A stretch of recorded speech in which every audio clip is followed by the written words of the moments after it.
What's up mga kabady? So, gagawa na naman tayo ng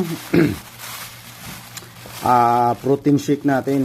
Kaya tinatawag ko tong protein shake kasi mayaman to sa full of 100% protein tong ano natin, shake natin. So, itong ano na to, avocado na to, may protein na rin to. May kunting protein, lalo na tong peanut butter 100% protein. At banana, yan. At yung gatas, yan. Pag sama-samahin natin yung apat na yan, para kahit papano, kahit hindi na tayo gagamit ng mga protein product sa labas, so magagampanan pa rin natin yung kailangan ng katawan natin ng protein, lalo na sa mga nagda-diet dyan, nagpapaganda ng katawan. So yan yung gagawin natin. Yan.